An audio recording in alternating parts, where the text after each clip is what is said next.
बीते दिनी अफसाना खान जो कि पंजाबी गायक है उन्होंने तो पुछगिछ की गई सी। अज उन्होंने लाइव होके इसका स्वागत किया। मनदीप जी NIE जी नैशनल इन्वेस्टिगेटिव एजेंसी इन्होंने अज ये जी साडी गायक है अफसाना खान ਉਹਨੂੰ बुलाया। अफसाना खान ने इस गल का स्वागत किया कि हुण सानू कोई ना कोई इंसाफ मिलण की आस वध सके। NIA का स्वागत जिथे किया उत्थे उन्होंने मूसे वाले परिवार के नाल अपने चंगे संबंधां बारे भी जानकारी दी। पासे चंडीगढ़ के विच गैर सियासी संयुक्त किसान मोर्चे की मीटिंग हुई है। उन्होंने कहा कि 26 नवंबर को वड्डे पद्धर के उत्ते पूरे देश के विच प्रदर्शन किए जाएंगे। 26 नवंबर को देश भर विच राज भवनां तक मार्च किए जाणगे। 26 नवंबर की बजाय 11 दसंबर को शहीदी समारोह कराया जाएगा। 11 दसंबर को दिल्ली के बार्डरां ते इकट्ठे होकर पंजाब ते हरियाणा के किसान दिल्ली वाल मार्च करनगे। 11 दसंबर को ਸਿੰਘੂ बार्डर तो ही अगले संघर्ष का ऐलान किया जाएगा। ਕੀ ਲੱਗਦਾ ਢਿੱਲੋਂ ਸਾਹਿਬ ਜੇਕਰ ਹੁਣ ਕਿਸਾਨ ਮੋਰਚੇ ਦੇ ਵੱਲੋਂ ਵੱਡਾ ਐਲਾਨ ਕੀਤਾ ਜਾਂਦਾ ਹੈ ਕਿ ਜਿਵੇਂ ਕਿਸਾਨੀ ਅੰਦੋਲਨ ਦੇ ਦੌਰਾਨ 32 ਜਥੇਬੰਦੀਆਂ ਇਕੱਠੀ ਸੀ ਕਿ ਇਸ ਵਕਤ ਵੀ ਹੁਣ ਉਹ ਹੁੰਗਾਰਾ ਮਿਲ ਸਕੇਗਾ ਜੀ ਜਾਂ ਫਿਰ ਮਿਲ ਬੈਠ ਕੇ ਕੋਈ ਗੱਲ ਕਰਨਗੇ ਤਾਂ ਉਹਦਾ ਕੋਈ ਨਾ ਕੋਈ ਚੰਗਾ ਹੱਲ ਨਿਕਲਣ ਦੀ ਸੰਭਾਵਨਾ ਰੱਖੀ ਜਾ ਸਕਦੀ। ਤੇ ਸ਼੍ਰੋਮਣੀ ਗੁਰਦੁਆਰਾ ਪ੍ਰਬੰਧਕ ਕਮੇਟੀ ਦੇ ਪ੍ਰਧਾਨ ਹਰਜਿੰਦਰ ਸਿੰਘ ਧਾਮੀ ਹੋਰਾਂ ਦੇ ਵੱਲੋਂ ਸਿੱਖ ਮਸਲਿਆਂ ਦੇ ਨਾਲ ਦੇ ਜਿਹੜੇ ਮੁੱਦੇ ਨੇ ਉਹਦੇ ਸੰਬੰਧ ਦੇ ਵਿੱਚ ਹੁਣ ਇੱਕ ਮੰਗ ਪੱਤਰ ਦਿੱਤਾ ਗਿਆ ਹੈ ਜਿਸ ਦੇ ਵਿੱਚ ਬੰਦੀ ਸਿੰਘਾਂ ਦੀ ਰਿਹਾਈ ਦੀ ਵੀ ਜ਼ਿਕਰ ਕੀਤਾ ਗਿਆ। ਦੇਖੋ ਬੰਦੀ ਸਿੰਘਾਂ ਦੀ ਰਿਹਾਈ ਵਾਲਾ ਮਾਮਲਾ ਹੈਗਾ ਗ੍ਰਹਿ ਮੰਤਰਾਲੇ ਤੇ ਪ੍ਰਧਾਨ ਮੰਤਰੀ ਸਾਹਿਬ ਦੇ ਹੱਥ ਜੀ। ਉਪ ਰਾਸ਼ਟਰਪਤੀ ਸਾਹਿਬ ਪ੍ਰਧਾਨ ਮੰਤਰੀ ਸਾਹਿਬ ਨੂੰ ਕਹੀ ਸਕਦੇ। ਸਾਡੇ ਉਪ ਰਾਸ਼ਟਰਪਤੀ ਜਗਦੀਪ ਧਨਖੜ ਅੱਜ ਜਦੋਂ ਸ੍ਰੀ ਹਰਿਮੰਦਰ ਸਾਹਿਬ ਦਰਬਾਰ ਸਾਹਿਬ ਵਿਖੇ ਨਤਮਸਤਕ ਹੋਣ ਵਾਸਤੇ ਆਏ ਤਾਂ ਸ਼੍ਰੋਮਣੀ ਗੁਰਦੁਆਰਾ ਪ੍ਰਬੰਧਕ ਕਮੇਟੀ ਦੇ ਇਸ ਵੇਲੇ ਦੇ ਪ੍ਰਧਾਨ ਹਰਜਿੰਦਰ ਸਿੰਘ ਧਾਮੀ ਹੋਰਾਂ ਨੇ ਇਹ ਮੰਗ ਪੱਤਰ ਦੇ ਕੇ ਆਪਣੀ ਜ਼ਿੰਮੇਵਾਰੀ ਨਿਭਾਈ। ਸਭ ਦੂਜੇ ਪਾਸੇ CLU ਦੇ ਮਾਮਲੇ ਦੇ ਵਿੱਚ ਨਵਜੋਤ ਸਿੰਘ ਸਿੱਧੂ ਨੂੰ ਹਾਈ ਕੋਰਟ ਦੇ ਵੱਲੋਂ ਵੱਡੀ ਰਾਹਤ ਦਿੱਤੀ ਗਈ ਹੈ। ਗਵਾਹੀ ਦੇਣ ਦੇ ਮਾਮਲੇ 'ਚ ਟਾਲਾ ਵੱਟ ਰਿਹਾ ਲੱਗਦਾ ਹੈ ਜੀ। ਹਾਲਾਂਕਿ ਇਹ ਸਾਰਾ ਮਾਮਲਾ ਨਵਜੋਤ ਸਿੰਘ ਸਿੱਧੂ ਜਦੋਂ ਮੰਤਰੀ ਸੀ ਇਸੇ ਮਹਿਕਮੇ ਦਾ ਉਹਦੇ ਦੇਸ਼ਾਂ ਤੇ ਹੀ ਪੜਤਾਲ ਹੋਈ ਸੀ। ਇਹ ਜੇ ਸਿੱਧੂ ਭੱਜ ਕਿਉਂ ਰਿਹਾ ਮੈਨੂੰ ਇਹ ਸਮਝ ਤੋਂ ਥੋੜੀ ਜਿਹੀ ਬਾਹਰ ਦੀ ਗੱਲ ਹੈ। ਹਾਲਾਂਕਿ ਬਹੁਤ ਸਾਰੇ ਮਾਮਲਿਆਂ ਦੇ ਵਿੱਚ ਨਵਜੋਤ ਸਿੰਘ ਸਿੱਧੂ ਸਿੱਧੇ ਹਿੱਕ 'ਚ ਵੱਜਣ ਵਾਲੇ ਆਗੂ ਵਜੋਂ ਜਾਣੇ ਜਾਂਦੇ ਆ ਕਿ ਪੰਜਾਬ ਪੁਲਿਸ ਨੂੰ ਪਟਿਆਲੇ ਤੋਂ ਲੈ ਕੇ ਲੁਧਿਆਣੇ ਤੱਕ ਖਾਸੀ ਫੋਰਸ ਤਾਇਨਾਤ ਕਰਨੀ ਪੈਣੀ ਸੀ। ਲੁਧਿਆਣੇ ਦੀ ਅਦਾਲਤ ਵਿੱਚ ਵੀ ਤਾਇਨਾਤ ਕਰਨੀ ਪੈਣੀ ਸੀ। ਉਹਦੇ ਤੋਂ ਥਾਂ ਤੇ ਹੁਣ ਇਹ ਵੀਡੀਓ ਕਾਨਫਰੰਸਿੰਗ ਰਾਹੀਂ ਆਪਣੀ ਪੇਸ਼ੀ ਜਿਹੜੀ ਉਹ ਦੇਣਗੇ।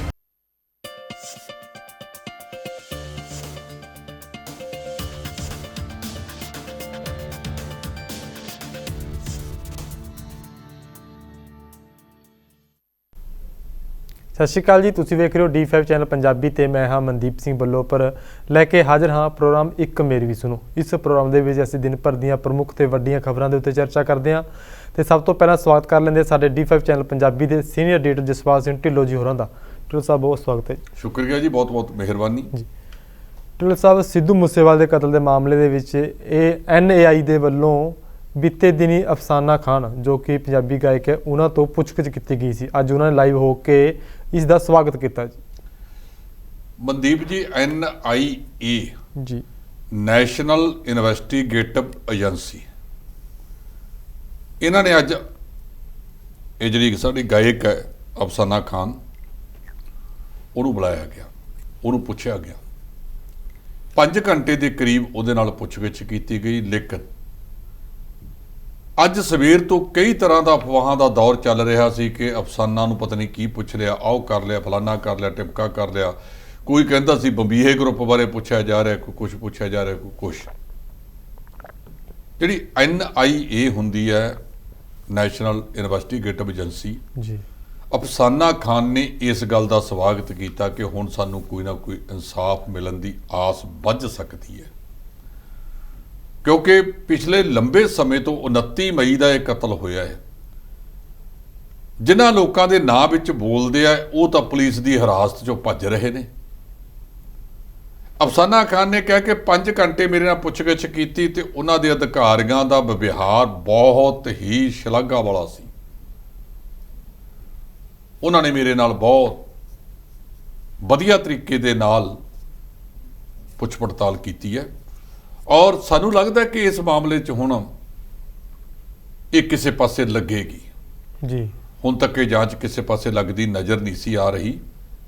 ਹੁਣ ਸਾਨੂੰ ਆਸ ਜਾਗੀ ਹੈ ਕਿ ਇਹ ਕਿਸੇ ਪਾਸੇ ਲੱਗੀ ਨਹੀਂ। ਬਿਲਕੁਲ ਕਹਿੰਦੇ ਉਹਨਾਂ ਨੇ ਚੰਗੇ ਤਰੀਕੇ ਦੇ ਨਾਲ ਸਵਾਲ ਜਵਾਬ ਕੀਤੇ, ਕੋਈ ਡਰਾਇਆ ਧਮਕਾਇਆ ਨਹੀਂ, ਕੋਈ ਕੁਝ ਨਹੀਂ ਕੀਤਾ ਔਰ ਉਹਨਾਂ ਨੇ NIA ਦਾ ਸਵਾਗਤ ਜਿੱਥੇ ਕੀਤਾ ਉੱਥੇ ਉਹਨਾਂ ਨੇ ਮੂਸੇ ਵਾਲੇ ਪਰਿਵਾਰ ਦੇ ਨਾਲ ਆਪਣੇ ਚੰਗੇ ਸਬੰਧਾਂ ਬਾਰੇ ਵੀ ਜਾਣਕਾਰੀ ਦਿੱਤੀ ਕਿ ਸਾਡਾ ਤਾਂ ਬਹੁਤ ਦੇਰ ਤੋਂ ਸ਼ੁਭਦੀਪ ਨਾਲ ਮੇਰਾ ਭੈਣ ਭਰਾ ਵਾਲਾ ਰਿਸ਼ਤਾ ਸੀ, ਬਹੁਤ ਅੱਛਾ ਰਿਸ਼ਤਾ ਸੀ।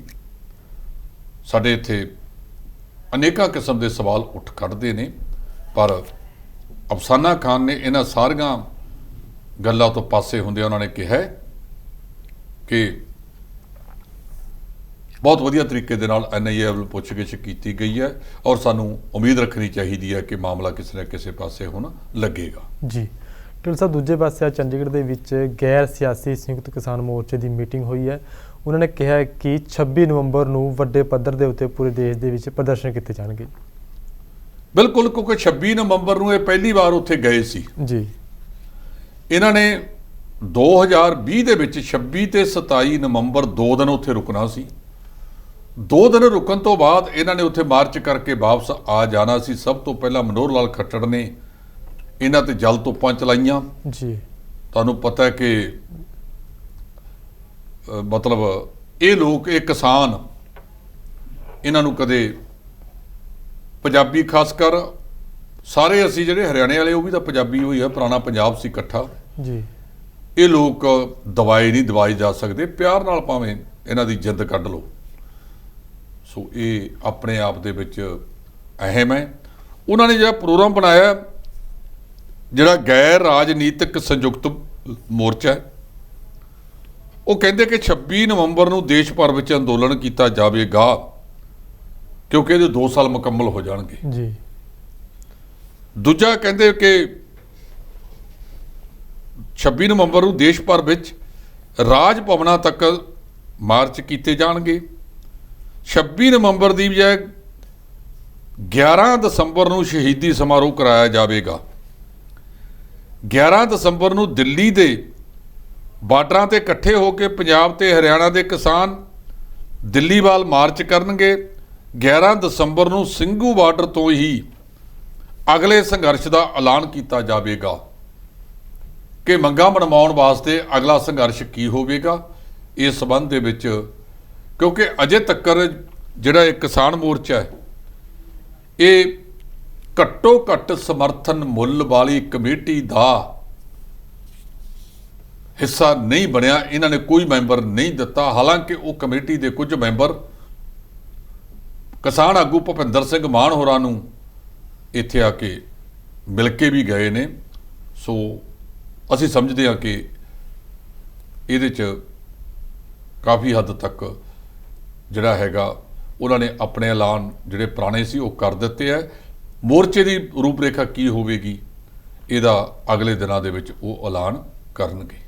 ਕੀ ਲੱਗਦਾ ਢਿੱਲੋਂ ਸਾਹਿਬ, ਜੇਕਰ ਹੁਣ ਕਿਸਾਨ ਮੋਰਚੇ ਦੇ ਵੱਲੋਂ ਵੱਡਾ ਐਲਾਨ ਕੀਤਾ ਜਾਂਦਾ ਹੈ ਕਿ ਜਿਵੇਂ ਕਿਸਾਨੀ ਅੰਦੋਲਨ ਦੇ ਦੌਰਾਨ 32 ਜਥੇਬੰਦੀਆਂ ਇਕੱਠੀ ਸੀ, ਕੀ ਇਸ ਵਕਤ ਵੀ ਹੁਣ ਉਹ ਹੁੰਗਾਰਾ ਮਿਲ ਸਕੇਗਾ ਜੀ ਜਾਂ ਫਿਰ ਨਹੀਂ? ਦੇਖੋ, ਇਹਨਾਂ ਨੇ 26 ਤੱਕ ਕਿਹਾ। ਮੇਰਾ ਖਿਆਲ ਹੈ ਕਿ ਉਦੋਂ ਪਹਿਲਾਂ ਇਹਨਾਂ ਨੂੰ ਆਪਣੀਆਂ ਗਲਤੀਆਂ ਦਾ ਅਹਿਸਾਸ ਕਰਕੇ ਜੀ ਇਹ ਮੋਰਚਾ ਦੁਬਾਰਾ ਤੋਂ ਸੰਯੁਕਤ ਕਿਸਾਨ ਮੋਰਚਾ ਬਣਾਉਣਾ ਚਾਹੀਦਾ ਹੈ। ਜਿਹਦੇ ਤੋਂ ਵੀ ਗਲਤੀ ਹੋਈ ਹੈ, ਜੋ ਖੁੱਲੇ ਮਨ ਦੇ ਨਾਲ ਇੱਕ ਦੂਜੇ ਤੇ ਦੂਸ਼ਣਬਾਜ਼ੀ ਕਰਨ ਦੀ ਥਾਂ ਤੇ ਖੁੱਲੇ ਮਨ ਨਾਲ ਆਪੋ ਆਪਣੀ ਗੱਲ ਸਵੀਕਾਰ ਕਰ ਲੈਣ ਕਿ ਸਾਤੋਂ ਗਲਤੀ ਹੋਈ ਹੈ, ਦੂਜੇ ਸਵੀਕਾਰ ਕਰਨ ਕਿ ਸਾਤੋਂ ਸਾਡੀ ਵੀ ਗਲਤੀ ਹੈ। ਇੱਕ ਦੂਜੇ ਤੇ ਜੇ ਦੋਸ਼ ਲਾਈ ਜਾਵਾਂਗੇ, ਪਾਣੀ 'ਚ ਮਧਾਣੀ ਵਾਲੀ ਗੱਲ ਹੋਵੇਗੀ। ਬਿਲਕੁਲ ਜੀ, ਕੱਖ ਨਹੀਂ ਪਾਣੀ 'ਚ ਮਧਾਣੀ ਦਾ। ਤੇ ਇਹਦੇ 'ਚ ਪਾਣੀ 'ਚ ਮਧਾਣੀ ਦੀ ਥਾਂ ਤੇ ਜੇ ਮਿਲ ਬੈਠ ਕੇ ਕੋਈ ਗੱਲ ਕਰਨਗੇ ਤਾਂ ਉਹਦਾ ਕੋਈ ਨਾ ਕੋਈ ਚੰਗਾ ਹੱਲ ਨਿਕਲਣ ਦੀ ਸੰਭਾਵਨਾ ਰੱਖੀ ਜਾ ਸਕਦੀ ਹੈ। ਜੀ ਢਿੱਲੋਂ ਸਾਹਿਬ, ਦੂਜੇ ਪਾਸੇ ਅੰਮ੍ਰਿਤਸਰ ਦੇ ਵਿੱਚ ਅੱਜ ਦੇਸ਼ ਦੇ ਉਪ ਰਾਸ਼ਟਰਪਤੀ ਜਗਦੀਪ ਧਨਖੜ ਪਹੁੰਚੇ ਨੇ ਤੇ ਸ਼੍ਰੋਮਣੀ ਗੁਰਦੁਆਰਾ ਪ੍ਰਬੰਧਕ ਕਮੇਟੀ ਦੇ ਪ੍ਰਧਾਨ ਹਰਜਿੰਦਰ ਸਿੰਘ ਧਾਮੀ ਹੋਰਾਂ ਦੇ ਵੱਲੋਂ ਸਿੱਖ ਮਸਲਿਆਂ ਦੇ ਨਾਲ ਦੇ ਜਿਹੜੇ ਮੁੱਦੇ ਨੇ ਉਹਦੇ ਸੰਬੰਧ ਦੇ ਵਿੱਚ ਉਹਨੂੰ ਇੱਕ ਮੰਗ ਪੱਤਰ ਦਿੱਤਾ ਗਿਆ ਹੈ, ਜਿਸ ਦੇ ਵਿੱਚ ਬੰਦੀ ਸਿੰਘਾਂ ਦੀ ਰਿਹਾਈ ਦੀ ਵੀ ਜ਼ਿਕਰ ਕੀਤਾ ਗਿਆ। ਦੇਖੋ, ਬੰਦੀ ਸਿੰਘਾਂ ਦੀ ਰਿਹਾਈ ਵਾਲਾ ਮਾਮਲਾ ਹੈਗਾ ਗ੍ਰਹਿ ਮੰਤਰਾਲੇ ਤੇ ਪ੍ਰਧਾਨ ਮੰਤਰੀ ਸਾਹਿਬ ਦੇ ਹੱਥ। ਜੀ। ਉਪ ਰਾਸ਼ਟਰਪਤੀ ਸਾਹਿਬ ਪ੍ਰਧਾਨ ਮੰਤਰੀ ਸਾਹਿਬ ਨੂੰ ਕਹਿ ਸਕਦੇ ਆ। ਬਿਲਕੁਲ ਜੀ। ਇਹ ਜਿਹੜੇ ਸਾਡੇ ਉਪ ਰਾਸ਼ਟਰਪਤੀ ਜਗਦੀਪ ਧਨਖੜ ਅੱਜ ਜਦੋਂ ਸ੍ਰੀ ਹਰਿਮੰਦਰ ਸਾਹਿਬ ਦਰਬਾਰ ਸਾਹਿਬ ਵਿਖੇ ਨਤਮਸਤਕ ਹੋਣ ਵਾਸਤੇ ਆਏ ਤਾਂ ਸ਼੍ਰੋਮਣੀ ਗੁਰਦੁਆਰਾ ਪ੍ਰਬੰਧਕ ਕਮੇਟੀ ਦੇ ਇਸ ਵੇਲੇ ਦੇ ਪ੍ਰਧਾਨ ਹਰਜਿੰਦਰ ਸਿੰਘ ਧਾਮੀ ਹੋਰਾਂ ਨੇ ਇਹ ਮੰਗ ਪੱਤਰ ਦੇ ਕੇ ਆਪਣੀ ਜ਼ਿੰਮੇਵਾਰੀ ਨਿਭਾਈ ਹੈ। ਉਹਨਾਂ ਨੂੰ ਸੂਚਨਾ ਕੇਂਦਰ ਦੇ ਵਿੱਚ ਲਿਜਾ ਕੇ ਸਨਮਾਨਿਤ ਵੀ ਕੀਤਾ ਗਿਆ। ਇੱਕ ਮੰਗ ਪੱਤਰ ਉਹਨਾਂ ਨੂੰ ਸੌਂਪਿਆ ਗਿਆ ਜਿਹਦੇ ਵਿੱਚ ਬੰਦੀ ਸਿੱਖਾਂ ਦੀ ਰਿਹਾਈ ਵਾਲੀ ਮੰਗ ਵੀ ਪ੍ਰਮੁੱਖਤਾ ਦੇ ਨਾਲ ਉਠਾਈ ਗਈ ਸੀ। ਜੀ। ਮੈਂ ਸਮਝਦਾ ਕਿ ਜੇ ਉਪ ਰਾਸ਼ਟਰਪਤੀ ਇਸ ਅਹੁਦੇ ਨੂੰ ਸੰਭਾਲਣ ਤੋਂ ਬਾਅਦ ਦੀਵਾਲੀ ਦਾ ਤਿਉਹਾਰ ਮਨਾ ਕੇ ਵਾਪਸ ਇੱਥੇ ਪਰਤੇ ਨੇ ਆਏ ਨੇ ਨਤਮਸਤਕ, ਇਹ ਚੰਗਾ ਕਦਮ ਹੈ। ਇਹ ਦੇ ਨਾਲ ਜਿਹੜੀ ਸਾਡੀ ਮਾਨ ਮਰਿਆਦਾ ਉਹਦੇ ਹੋਰ ਉੱਪਰ ਹੁੰਦਾ ਕੰਮ। ਸੋ ਉਹਨਾਂ ਨੇ ਇੱਥੇ ਆ ਕੇ ਜਿਹੜੀ ਗੱਲ ਕੀਤੀ ਹੈ, ਇਹ ਮੈਂ ਸਮਝਦਾ ਕਿ ਚੰਗੀ ਗੱਲ ਕੀਤੀ ਹੈ।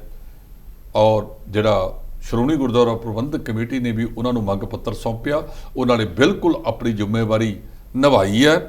ਅੱਗੇ ਇਹਦੇ 'ਚ ਕੀ ਹੁੰਦਾ ਕੀ ਨਹੀਂ ਹੁੰਦਾ ਇਹ ਵੱਖਰੀ ਗੱਲ ਹੈ, ਪਰ ਇਸ ਵੇਲੇ ਇਹ ਗੱਲ ਉਠਾ ਲੈਣੀ ਵੀ ਚੰਗੀ ਹੈ। ਢਿੱਲੋਂ ਸਾਹਿਬ, ਦੂਜੇ ਪਾਸੇ CLU ਦੇ ਮਾਮਲੇ ਦੇ ਵਿੱਚ ਨਵਜੋਤ ਸਿੰਘ ਸਿੱਧੂ ਨੂੰ ਹਾਈ ਕੋਰਟ ਦੇ ਵੱਲੋਂ ਵੱਡੀ ਰਾਹਤ ਦਿੱਤੀ ਗਈ ਹੈ। ਨਵਜੋਤ ਸਿੰਘ ਸਿੱਧੂ ਪਿਛਲੇ ਸਮੇਂ ਤੋਂ ਖੁਦ ਜਾ ਕੇ ਗਵਾਹੀ ਦੇਣ ਦੇ ਮਾਮਲੇ 'ਚ ਟਾਲਾ ਵੱਟ ਰਿਹਾ ਲੱਗਦਾ ਹੈ। ਜੀ। ਹਾਲਾਂਕਿ ਇਹ ਸਾਰਾ ਮਾਮਲਾ ਨਵਜੋਤ ਸਿੰਘ ਸਿੱਧੂ ਜਦੋਂ ਮੰਤਰੀ ਸੀ ਇਸੇ ਮਹਿਕਮੇ ਦਾ, ਉਹਦੇ ਦੇਸ਼ਾਂ ਤੇ ਹੀ ਪੜਤਾਲ ਹੋਈ ਸੀ। ਇਹ ਜੇ ਸਿੱਧੂ ਭੱਜ ਕਿਉਂ ਰਿਹਾ, ਮੈਨੂੰ ਇਹ ਸਮਝ ਤੋਂ ਥੋੜੀ ਜਿਹੀ ਬਾਹਰ ਦੀ ਗੱਲ ਹੈ। ਹਾਲਾਂਕਿ ਬਹੁਤ ਸਾਰੇ ਮਾਮਲਿਆਂ ਦੇ ਵਿੱਚ ਨਵਜੋਤ ਸਿੰਘ ਸਿੱਧੂ ਸਿੱਧੇ ਹਿੱਕ 'ਚ ਵੱਜਣ ਵਾਲੇ ਆਗੂ ਵਜੋਂ ਜਾਣੇ ਜਾਂਦੇ ਆ। ਜੀ।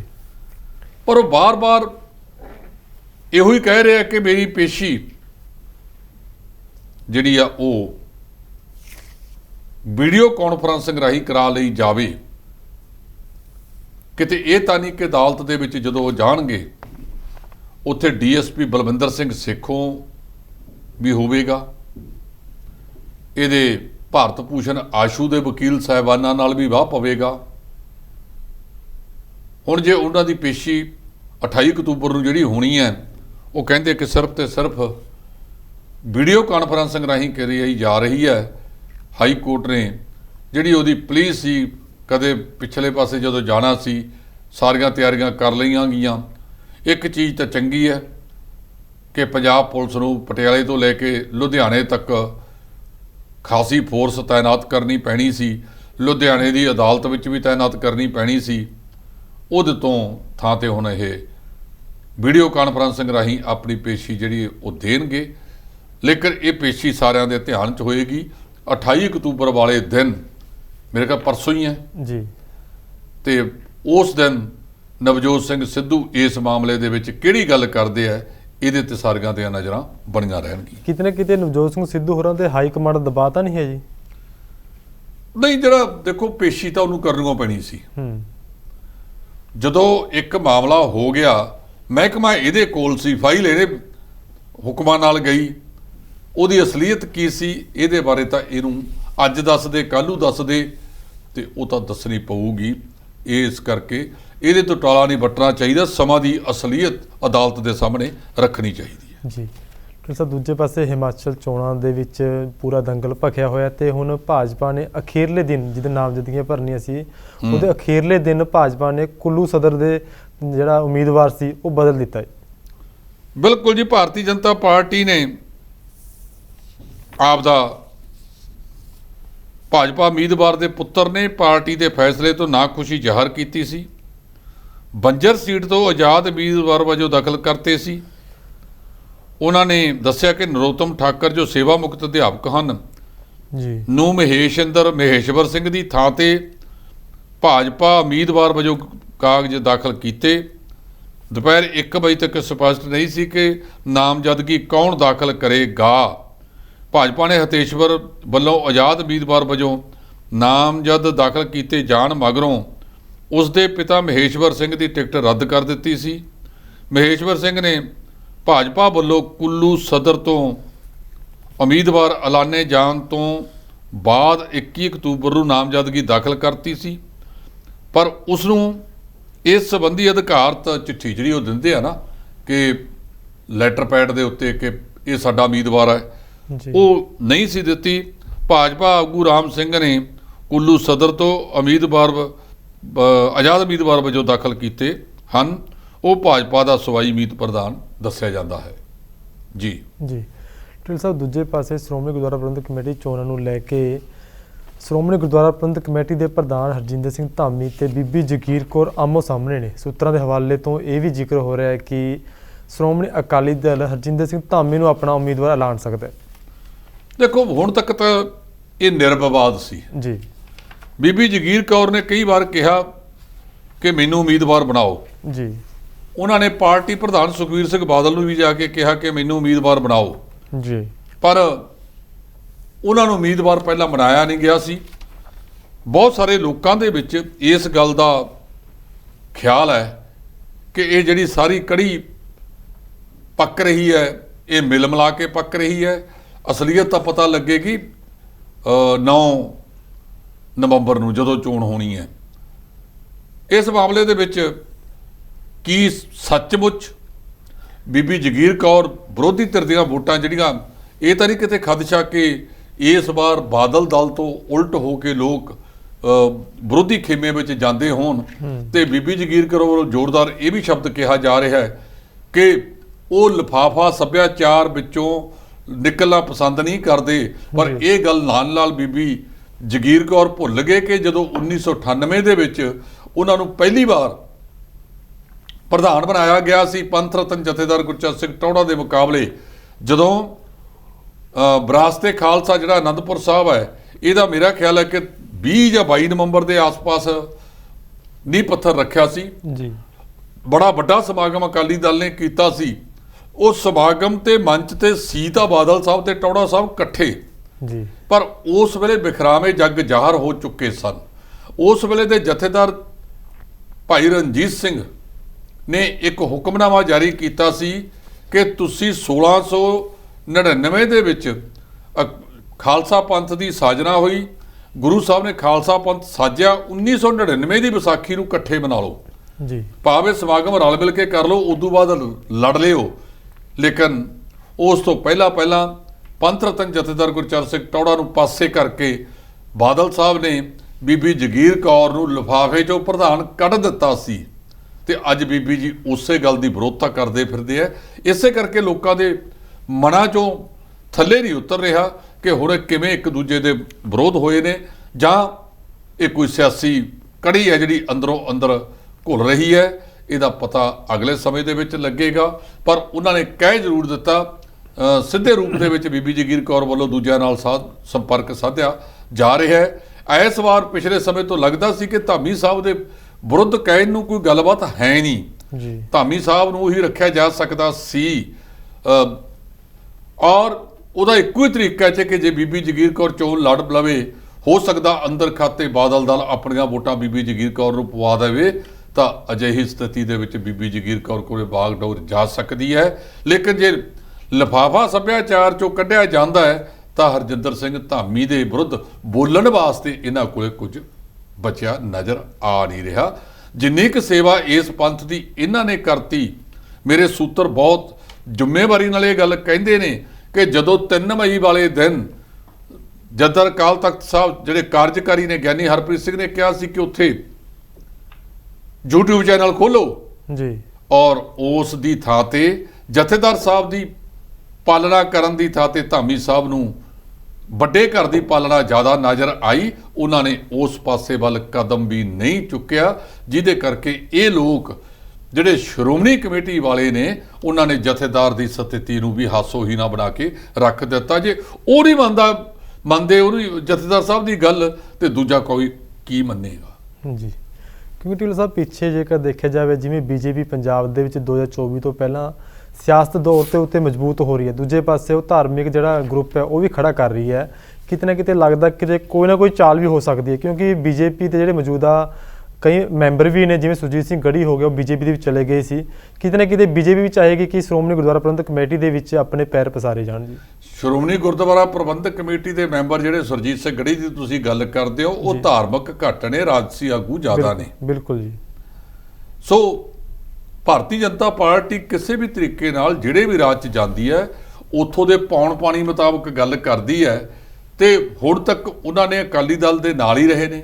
ਹੁਣ ਜਦੋਂ ਪਤਾ ਲੱਗ ਗਿਆ ਕਿ ਇਸ ਪਰਿਵਾਰ ਦੇ ਨਾਲ ਖੜ ਕੇ ਅਸੀਂ ਸਫਲਤਾ ਦੀ ਪੌੜੀ ਨਹੀਂ ਚੜ੍ਹ ਸਕਦੇ, ਉਹ ਬਦਲਵੇਂ ਰੂਪ ਦੇ ਵਿੱਚ ਨੇ। ਬਹੁਤ ਸਾਰੇ ਆਗੂ ਉਹਨਾਂ ਕੋਲੇ ਉਹ ਚਲੇ ਗਏ ਜਿਹੜੇ ਕਿਸੇ ਵੇਲੇ ਸਰਦਾਰ ਪ੍ਰਕਾਸ਼ ਸਿੰਘ ਬਾਦਲ ਦੀ ਮੁੱਛ ਦਾ ਬਲ ਕਹਾਇਆ ਕਰਦੇ ਸੀ, ਲੇਕਿਨ ਪਿਛਲੀਆਂ ਦਿੱਲੀ ਦੀਆਂ 2 ਵਾਰ ਚੋਣਾਂ ਦੇ ਵਿੱਚ ਇਸ ਤਰ੍ਹਾਂ ਦੀ ਸਥਿਤੀ ਆਈ। ਉਹ ਹਮੇਸ਼ਾ ਕਹਿੰਦੇ ਨੇ ਕਿ ਤੁਹਾਡੇ ਨਾਲ ਅਸੀਂ ਸਫਲਤਾ ਦੀ ਪੌੜੀ ਨਹੀਂ ਚੜ੍ਹ ਸਕਦੇ। ਇਸੇ ਕਰਕੇ ਜਿਹੜੀਆਂ ਸ਼੍ਰੋਮਣੀ ਗੁਰਦੁਆਰਾ ਪ੍ਰਬੰਧਕ ਕਮੇਟੀ ਦੀਆਂ ਚੋਣਾਂ ਪਿਛਲੇ ਸਾਲ ਹੋਈਆਂ ਤੇ ਉਸ ਤੋਂ ਪਹਿਲਾਂ ਹੋਈਆਂ, ਉਹਦੇ ਵਿੱਚ ਬਾਦਲ ਬਾਪ ਬੇਟੇ ਦੀ ਤਸਵੀਰ ਇਹਨਾਂ ਦੇ ਨਾਲ ਸੰਬੰਧਿਤ ਆਗੂਆਂ ਨੇ ਹੀ ਨਹੀਂ ਸੀ ਲਾਈ, ਕਿਉਂਕਿ ਉਹ ਕਹਿੰਦੇ ਜੇ ਤੁਹਾਨੂੰ ਅਸੀਂ ਖਾਸ ਕਰ ਜਦੋਂ ਤੋਂ ਗੁਰੂ ਗ੍ਰੰਥ ਸਾਹਿਬ ਮਹਾਰਾਜ ਦੀ ਬੇਅਦਬੀ ਹੋਈ ਆ 2015 ਚ, ਗੁਰੂ ਗ੍ਰੰਥ ਸਾਹਿਬ ਚੋਰੀ ਹੋਏ, ਫਿਰ ਉਹਨਾਂ ਦਾ ਪੱਤਰਾ ਖਿਲਾਰਿਆ ਗਿਆ, ਜਿਨ੍ਹਾਂ ਨੂੰ ਅਸੀਂ ਸਿੱਖ ਭਾਸ਼ਾ ਦੇ ਵਿੱਚ ਅੰਗ ਕਹਿੰਦੇ ਆ ਗੁਰੂ ਸਾਹਿਬ ਦੇ, ਉਹ ਉਸ ਤੋਂ ਬਾਅਦ ਇਹ ਬਾਪ ਬੇਟੇ ਦੀ ਤਸਵੀਰ ਲਾਉਣ ਵਾਸਤੇ ਉਹ ਤਿਆਰ ਨਹੀਂ। ਇਸੇ ਕਰਕੇ ਜੋੜ ਤੋੜ ਬਦਲੇ। ਪਹਿਲਾਂ ਜਿਹੜੇ ਇਹਨਾਂ ਤੋਂ ਪਰੇ ਖੜੇ ਹੁੰਦੇ ਸੀ, ਪਰਮਜੀਤ ਸਿੰਘ ਸਰਨਾ, ਹਰਵਿੰਦਰ ਸਿੰਘ ਸਰਨਾ ਤੇ ਹੋਰ, ਉਹ ਅੱਜ ਇਹਨਾਂ ਦੇ ਨਾਲ ਆ ਗਏ ਨੇ, ਤੇ ਜਿਹੜੇ ਇਹਨਾਂ ਨਾਲ ਖੜੇ ਹੁੰਦੇ ਸੀ ਉਹ ਸਿੱਧੇ ਬੀਜੇਪੀ ਨਾਲ ਪੌੜੀਆਂ ਜਾ ਚੜੇ। ਅੱਗੇ ਕੀ ਹੋਏਗਾ ਅਜੇ ਕੁਝ ਕਿਹਾ ਨਹੀਂ ਜਾ ਸਕਦਾ ਜੀ। ਡਾਕਟਰ ਸਾਹਿਬ, ਦੂਜੇ ਪਾਸੇ ਸੁਖਬੀਰ ਸਿੰਘ ਬਾਦਲ ਹੋਰਾਂ ਦੇ ਵੱਲੋਂ 2 ਮਹੀਨੇ ਪਹਿਲਾਂ ਇਹ ਐਲਾਨ ਕੀਤਾ ਗਿਆ ਸੀ ਕਿ ਜਿਹੜਾ ਪਾਰਟੀ ਦਾ ਜਥੇਬੰਦੀ ਢਾਂਚਾ ਹੋਊਗਾ ਉਹ ਨਵੰਬਰ ਦੇ ਪਹਿਲੇ ਹਫ਼ਤੇ ਜਾਂ ਨਵੰਬਰ ਤੱਕ ਕੰਪਲੀਟ ਕਰ ਲਿਆ ਜਾਏਗਾ, ਪਰ ਹਾਲੇ ਤੱਕ ਤਾਂ ਉਹ ਢਾਂਚੇ ਦੀ ਜਿਹੜੀ ਪਲੈਨਿੰਗ ਹੈ ਉਹ ਸਟਾਰਟ ਵੀ ਨਹੀਂ ਕੀਤੀ ਗਈ। ਕਾਰਨ ਕੀ ਲੱਗਦਾ? ਕਿਤੇ ਨਾ ਕਿਤੇ ਪਾਰਟੀ ਦੇ ਵਿੱਚ ਹਾਲੇ ਵੀ ਬਗਾਵਤ ਹੈ ਜੀ। ਪਾਰਟੀ ਬਹੁਤ ਵੱਡੀ ਪੱਧਰ ਤੇ ਫਸੀ ਹੋਈ ਹੈ ਜੀ। ਇਹ ਸੁਖਬੀਰ ਸਿੰਘ ਨੇ ਕਹਿਤਾ ਕਿ ਢਾਂਚਾ ਭੰਗ ਜੀ, ਤੇ ਆਪ ਉਹ ਪ੍ਰਧਾਨ ਬਣਿਆ ਬੈਠੇ। ਬਿਲਕੁਲ ਜੀ। ਜੇ ਢਾਂਚਾ ਭੰਗ ਹੋ ਜਾਵੇ ਤਾਂ ਸਾਰਾ ਕੁਝ ਦੁਬਾਰਾ ਸਿਰੇ ਤੋਂ ਹੁੰਦਾ ਹੈ। ਇਕਬਾਲ ਸਿੰਘ ਝੁੰਦਾ ਕਹਿੰਦੇ ਨੇ ਕਿ ਲੀਡਰਸ਼ਿਪ ਬਦਲੋ, ਪਰ ਇਹਨਾਂ ਦੀ ਇਹੋ ਜਿਹੇ ਲੀਡਰ ਨੇ, ਇਹ ਸਵੇਰੇ ਕੁਝ ਕਹਿੰਦੇ ਆ, ਦੁਪਹਿਰੇ ਕੁਝ, ਸ਼ਾਮ ਨੂੰ ਕੁਝ। ਇਹੋ ਤਾਂ ਕਹਿ ਆ। ਸਿੱਖ ਧਰਮ ਜਦੋਂ ਤੋਂ ਬਣਿਆ, ਸਿੱਖਾਂ ਬਾਰੇ ਇਹ ਗੱਲ ਮਸ਼ਹੂਰ ਸੀ ਕਿ ਸਿੱਖ ਕਹਿਣੀ ਤੇ ਕਰਨੀ ਦੇ ਇੱਕ ਹੁੰਦੇ ਨੇ, ਪਰ ਜਿਹੜੇ ਇਹਨਾਂ ਦੇ ਕੋਲ ਹੈ ਉਹਨਾਂ ਦੇ ਵਿੱਚ ਕਹਿਣੀ ਕੁਛ ਹੈ, ਕਰਨੀ ਕੁਛ ਹੈ, ਨਿਬੜਨਾ ਕੁਛ ਹੈ। ਇਸੇ ਕਰਕੇ ਅੱਜ ਸਾਡੇ 'ਚ ਗਿਰਾਵਟ ਆਈ ਹੈ। ਕੋਈ ਜੁਰਤ ਵਾਲਾ ਨਾ ਜਥੇਦਾਰ ਹੈ ਤੇ ਨਾ ਜੁਰਤ ਵਾਲੇ ਆਗੂ ਨੇ ਜਿਨ੍ਹਾਂ ਨੇ ਪਾਰਟੀ ਪਿੱਛੇ ਕੁਰਬਾਨੀ ਕੀਤੀ ਹੋਵੇ। ਜਦਰ ਗੁਰਚਰਨ ਸਿੰਘ ਟੌਹੜਾ ਅਕਸਰ ਕਿਹਾ ਕਰਦੇ ਸੀ ਕਿ ਸਿੱਖ ਧਰਮ ਦਾ, ਸਿੱਖ ਪੰਥ ਦਾ, ਸਿੱਖੀ ਦਾ ਅਸੂਲ ਹੈ ਕਿ ਮੈਂ ਉਜੜਾ ਪੰਥ ਬਸੇ। ਇਹ ਉਦੋਂ ਉਲਟ ਨੇ ਕਿ ਮੈਂ ਸਭ ਕੁਝ ਕਰਾਂ, ਪੰਥ ਜਿੱਥੇ ਜਾਂਦਾ ਜਾਵੇ। ਜਦੋਂ ਤੋਂ ਇਹ ਸਿਧਾਂਤ ਭਾਰੂ ਹੋਇਆ ਹੈਗਾ, ਉਦੋਂ ਹੀ ਸਾਡੀ ਸਿੱਖ ਕੌਮ ਦੇ ਵਿੱਚ ਕਾਫੀ ਵੱਡੇ ਪੱਧਰ ਤੇ ਜਿਹੜੀ ਗਿਰਾਵਟ ਆਈ ਹੈ। ਜੇ ਇਹਨੂੰ ਸੰਭਿਆ ਨਾ ਗਿਆ, ਕੋਈ ਜੁਰਤ ਵਾਲਾ ਕਿਉਂ ਨਹੀਂ ਹੈ ਜਿਹੜਾ ਅਕਾਲੀ ਫੂਲਾ ਸਿੰਘ ਵਾਂਗੂ ਜਾ ਕੇ ਕਹਿ ਦੇ ਕਿ ਇੱਥੇ ਬੈਠਾ ਕੇ ਤੈਨੂੰ ਸਜ਼ਾ ਲੱਗੂਗੀ। ਇਹ ਜੁਰਤ ਜਿੱਦੇ ਕਿਸੇ ਜਥੇਦਾਰ 'ਚ ਆ ਗਈ, ਉਧਰ ਇਹ ਸਾਰਾ ਕੁਝ ਆਪੋ ਆਪਣੇ ਤਰੀਕੇ ਦੇ ਨਾਲ ਸਹੀ ਲਾਈਨ ਤੇ ਚੜ੍ਹ ਜਾਣਾ ਹੈ ਜੀ। ਡਾਕਟਰ ਸਾਹਿਬ, ਦੂਜੇ ਪਾਸੇ 2024 ਦੇ ਵਿੱਚ ਅਯੋਧਿਆ ਦੇ ਵਿੱਚ ਜਿਹੜਾ ਰਾਮ ਮੰਦਿਰ ਬਣ ਰਿਹਾ, ਉਹ ਸ਼ਰਧਾਲੂਆਂ ਦੇ ਲਈ ਸ਼ੁਰੂ ਕੀਤਾ ਜਾਵੇਗਾ ਕਿ ਉਹਦਾ ਕਿਹਾ ਜਾ ਰਿਹਾ ਕਿ ਉਹਦਾ 50% ਜਿਹੜਾ ਕੰਮ ਹੈ ਉਹ ਮੁਕੰਮਲ ਕਰ ਲਿਆ ਗਿਆ, ਤੇ ਕੀ ਕਹਿਣਾ ਚਾਹੋਗੇ? ਇਹ ਸਾਰੇ ਜਿਹੜੇ ਮਾਮਲੇ ਨੇ ਜਦੋਂ ਤੋਂ ਇਹ ਸ਼ੁਰੂ ਕੀਤਾ, ਇਹ ਸਾਰੇ ਦੇ ਸਾਰੇ ਸਿਆਸਤ ਨਾਲ ਵੱਜੇ ਹੋਏ ਨੇ ਜੀ। ਹੁਣ ਰਾਮ ਮੰਦਿਰ ਦੇ ਨਾਂ ਦੇ ਉੱਤੇ, ਕਿਉਂਕਿ ਰਾਸ਼ਟਰੀ ਸੁਰੱਖਿਆ ਬਹੁਤ ਹੋ ਗਈ, ਪੁਲਵਾਮਾ ਵਰਗਾ ਬਹੁਤ ਹੋ ਗਿਆ, ਕਾਠ ਦੀ ਹਾਂਡੀ ਵਾਰ-ਵਾਰ ਨਹੀਂ ਚੜਿਆ ਕਰਦੀ। ਭਾਰਤੀ ਜਨਤਾ ਪਾਰਟੀ ਨੂੰ ਨਜ਼ਰ ਆਉਂਦਾ ਕਿ ਸ਼ਾਇਦ ਘੱਟ ਗਿਣਤੀਆਂ ਨੂੰ ਦਬਾ ਕੇ ਵੱਧ ਗਿਣਤੀਆਂ ਦੀਆਂ ਭਾਵਨਾਵਾਂ ਨੂੰ ਇਸ ਮੰਦਿਰ ਦੇ ਵਹਾਅ ਦੇ ਵਿੱਚ ਲਿਜਾ ਕੇ ਰਾਮ ਮੰਦਿਰ ਤੇ ਅਸੀਂ ਦੁਬਾਰਾ ਤੀਜੀ ਵਾਰ ਸਿਆਸਤ ਦੀ ਪੌੜੀ ਚੜ੍ਹ ਸਕਦੇ ਹਾਂ।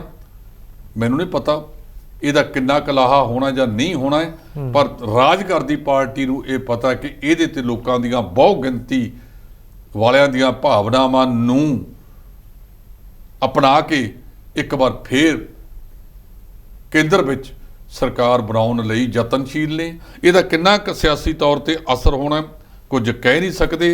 1800 ਕਰੋੜ ਰੁਪਈਆ ਇਹਦੇ ਤੇ ਖਰਚਿਆ ਜਾ ਰਿਹਾ ਹੈ। 3300 ਕਰੋੜ ਪਹਿਲਾਂ ਇੱਕ ਮੂਰਤੀ ਤੇ ਖਰਚ ਕਰ ਲਿਆ, ਤੇ ਜੇ ਇਹ ਕਰੋੜਾਂ ਰੁਪਈਏ ਮੈਂ ਕਹਿੰਦਾ ਕਿ ਲੋੜਵੰਦਾਂ ਨੂੰ, ਕਿਸਾਨਾਂ ਨੂੰ ਤੇ ਹੋਰਾਂ ਨੂੰ ਉਹਨਾਂ ਦਾ ਜੀਵਨ ਪੱਧਰ ਉੱਪਰ ਚੁੱਕਣ ਵਾਸਤੇ ਖਰਚ ਕਰ ਦਿੱਤਾ ਜਾਂਦਾ ਤਾਂ ਇਹ ਮੁਲਕ ਕਿਤੇ ਨਾ ਕਿਤੇ ਪਾਸੇ ਚੱਲ ਜਾਂਦਾ। ਪਰ ਇਹਨਾਂ ਨੂੰ ਪਤਾ ਹੈ ਕਿ ਇਹਨਾਂ ਮੁਲਕਾਂ ਨੂੰ, ਇਸ ਮੁਲਕ ਨੂੰ ਧਰਮਾਂ ਦੇ ਉੱਤੇ, ਜਾਤਾਂ ਦੇ ਉੱਤੇ, ਭਾਸ਼ਾਵਾਂ ਦੇ ਉੱਤੇ, ਖਿੱਤਿਆਂ ਦੇ ਉੱਤੇ ਲੜਾਈ ਚੱਲੋ, ਸਾਡਾ ਕੰਮ ਚੱਲਦਾ ਰਹੇਗਾ। ਜੀ ਢਿੱਲੋਂ ਦੂਜੇ ਪਾਸੇ ਕੇਜਰੀਵਾਲ ਸਾਹਿਬ ਕਹਿੰਦੇ ਨੋਟਾਂ ਦੇ ਉੱਤੇ ਗਾਂਧੀ ਦੇ ਨਾਲ ਲక్ష్ਮੀ ਮਾਂ ਤੇ ਗਣੇਸ਼ ਦੀ ਵੀ ਤਸਵੀਰ ਲਗਾਈ ਜਾਵੇ। ਦੇਖੋ ਉਹਨਾਂ ਨੇ, ਜਿਵੇਂ ਮੋਦੀ ਸਾਹਿਬ ਹਿੰਦੂਤਵ ਦਾ ਏਜੰਡਾ ਉਹ ਕਹਿੰਦੇ ਮੈਂ ਕਿਹੜਾ ਤੇਰੇ ਤੋਂ ਘੱਟ ਹਿੰਦੂ ਹਾਂ। ਇਸ ਵੇਲੇ ਗੁਜਰਾਤ ਚੋਣਾਂ ਜਿੱਤਣ ਵਾਸਤੇ ਜਿਹੜੀਆਂ ਚੀਜ਼ਾਂ ਨੂੰ ਲੈ ਕੇ ਅਰਵਿੰਦ ਕੇਜਰੀਵਾਲ ਆਇਆ ਸੀ ਕਿ ਇੱਥੇ ਬਦਲਾਅ ਆਉਣਾ ਹੈ ਜੀ, ਇੱਥੇ ਆਮ ਆਦਮੀ ਦੇ ਹੱਥ 'ਚ ਸਰਕਾਰ ਹੋਏਗੀ, ਆਮ ਆਦਮੀ ਲੋਕਾਂ ਦੀ ਕਿਸਮਤ ਤੈਅ ਕਰਨਗੇ, ਉਹ ਆਮ ਵਾਲਾ ਕੰਮ ਤਾਂ ਖਤਮ ਹੋ ਗਿਆ। ਨਾ ਕੇਜਰੀਵਾਲ ਨਾ ਭਗਵੰਤ ਮਾਨ, ਜਿਹੜੇ ਸੁਰੱਖਿਆ ਨੂੰ ਲੈ ਕੇ ਕਦੇ ਕੈਪਟਨ ਅਮਰਿੰਦਰ ਸਿੰਘ ਤੇ ਕਦੇ ਵੱਡੇ ਬਾਦਲ ਸਾਹਿਬ ਤੇ ਜਾਂ ਕਦੇ ਸੁਖਬੀਰ ਸਿੰਘ ਬਾਦਲ ਤੇ ਤੰਜ ਕੱਸਦੇ ਹੁੰਦੇ ਸੀ, ਅੱਜ ਉਹਨਾਂ ਦੋਨਾਂ ਦੇ ਮੁਕਾਬਲੇ ਆਪ ਉਦੋਂ ਵੱਧ ਗੱਡੀਆਂ ਦੇ ਵਿੱਚ ਸਫ਼ਰ ਕਰਦੇ ਆ। ਹੁਣ ਇਹਨਾਂ ਨੂੰ ਹੈਲੀਕਾਪਟਰ ਪਸੰਦ ਨਹੀਂ, ਇੱਕ ਵੱਡਾ ਜਹਾਜ਼ ਲੈਣ ਨੂੰ ਤੁਰੇ ਫਿਰਦੇ ਆ। ਤੇ ਕਦੇ RTI ਦੇ ਵਿੱਚ ਇਹ ਵੀ ਅੰਕੜੇ ਜਾਰੀ ਕਰ ਦੇਣ ਕਿ ਕਿੰਨਾ ਕਰਜ਼ਾ ਇਹਨਾਂ ਨੇ ਹੁਣ ਤੱਕ ਲੈ ਲਿਆ, ਉਦੋਂ ਕਹਿਣਗੇ ਕਿ ਮੁੱਖ ਮੰਤਰੀ ਦੀ ਸੁਰੱਖਿਆ ਦਾ ਮਾਮਲਾ ਹੈ ਜੀ। ਇਹ ਲੋਕਾਂ ਦਾ ਜਿਹੜਾ ਬੇਵਕੂਫ ਬਣਾ ਰਹੇ ਨੇ, ਇਹ ਬਹੁਤ ਮੰਦਭਾਗਾ ਹੈ। ਇਸ ਤਰ੍ਹਾਂ ਹੋਣਾ ਨਹੀਂ ਚਾਹੀਦਾ। ਜਿਹੜੀਆਂ ਗੱਲਾਂ ਨੂੰ ਕਹਿ ਕੇ ਆਏ ਸੀ ਤੁਸੀਂ, ਅੱਜ ਉਹਨਾਂ ਗੱਲਾਂ ਤੇ ਨਹੀਂ ਖੜੇ ਤੇ ਲੋਕ ਵੀ ਬਲਵਾਨ ਹੁੰਦੇ ਆ ਤੇ ਕਾਠ ਦੀ ਹਾਂਡੀ ਪਰ ਬਾਰ-ਬਾਰ ਚੜਿਆ ਨਹੀਂ ਕਰਦੇ। ਕਿਉਂਕਿ ਜੋ ਗੱਲਾਂ ਕਰਦੇ ਕਿ ਅਸੀਂ ਰਾਜਨੀਤੀ ਬਦਲਾਂਗੇ, ਪਰ ਰਾਜਨੀਤੀ ਨੇ ਇਹੀ ਬਦਲਤੇ ਸਾਰੇ। ਬਿਲਕੁਲ ਕਹਿੰਦੇ ਹੈ ਕਿ ਜਿਵੇਂ ਉਹ ਕਿਹਾ ਸੀ ਨਾ, ਕੁਝ ਲੋਕ ਸਮੇਂ ਕੇ ਮੁਤਾਬਕ ਬਦਲ ਜਾਤੇ ਹੈ। ਕੁਝ ਲੋਕ ਸ਼ਹੀਦੇ ਆਜਮ ਸਰਦਾਰ ਭਗਤ ਸਿੰਘ, ਰਾਜਗੁਰੂ ਸੁਖਦੇਵ ਤੇ ਹੋਰ ਸ਼ਹੀਦਾਂ ਵਰਗੇ ਹੁੰਦੇ ਆ ਜਿਹੜੇ ਸਮੇਂ ਨੂੰ ਵੀ ਆਪਣੇ ਮੁਤਾਬਕ ਬਦਲ ਦਿੰਦੇ ਨੇ। ਸਾਨੂੰ ਉਹਨਾਂ ਲੋਕਾਂ ਦੀ ਜ਼ਰੂਰਤ ਹੈ ਜਿਹੜੇ ਇਸ ਕੂੜ ਕਵਾੜ ਦੇ ਵਿੱਚੋਂ ਇਸ ਮੁਲਕ ਨੂੰ ਕੱਢ ਕੇ ਇੱਥੇ ਬਦਲਾਅ ਲਿਆ ਕੇ ਕਿਸੇ ਪਾਸੇ ਅੱਜ ਉਡੀਕ ਰਹੀ ਹੈ ਭਾਰਤ ਮਾਤਾ ਕਿ ਉਹ ਸਪੂਤ ਕਦੋਂ ਆਉਣਗੇ। ਬਿਲਕੁਲ ਜੀ। ਜਿਵੇਂ ਮੈਂ ਧਰਤੀ ਪੰਜਾਬ ਦੀ ਲੋਕੋ ਵਸਦੀ ਉਜੜ ਗਈ ਦੇ ਵਿੱਚ ਗੁਰਦਾਸ ਮਾਨ ਸਾਹਿਬ ਕਹਿੰਦੇ ਨੇ ਕਿ ਆਜ਼ਾਦੀ ਦੇ ਝੂਠੇ ਆਗੂ ਕੁਰਸੀ ਲੈ ਕੇ ਬਹਿ ਗਏ, ਰਾਜਗੁਰੂ ਸੁਖਦੇਵ ਭਗਤ ਸਿੰਘ ਫੁੱਲਾਂ ਜੋਗੇ ਰਹਿ ਗਏ। ਤੇ ਉੱਥੇ ਇੱਕ ਸ਼ਬਦ ਵਰਤਦੇ ਆ, ਉਹ ਪੁੱਤਰ ਤੇ ਮਰ ਗਏ, ਮੇਰੀ ਕਦਰ ਜਿਨ੍ਹਾਂ ਨੂੰ ਸੀ, ਨੀਵਾ ਵਸਦੀ ਉਜੜ ਗਈ, ਲੋਕੋ ਵਸਦੀ ਉਜੜ ਗਈ। ਜੀ ਬਿਲਕੁਲ ਜੀ। ਤੇ ਢਿੱਲੋਂ ਸਾਹਿਬ ਤੁਹਾਡਾ ਬਹੁਤ ਧੰਨਵਾਦ, ਤੁਸੀਂ ਵਡੂਲੇ ਵਿਚਾਰ ਸਾਡੇ ਦਰਸ਼ਕਾਂ ਨਾਲ ਸਾਂਝੇ ਕੀਤੇ। ਬਹੁਤ ਸ਼ੁਕਰੀਆ ਜੀ, ਬਹੁਤ ਬਹੁਤ ਮਿਹਰਬਾਨੀ। ਤੇ ਪਿਆਰੇ ਦਰਸ਼ਕੋ, ਕੱਲ੍ਹ ਫਿਰ ਨਵੀਆਂ ਤੇ ਤਾਜ਼ੀਆਂ ਖਬਰਾਂ ਲੈ ਕੇ ਫਿਰ ਹਾਜ਼ਰ ਹੋਵਾਂਗੇ। ਤਦ ਤੱਕ ਲਈ ਇਜਾਜ਼ਤ, ਧੰਨਵਾਦ।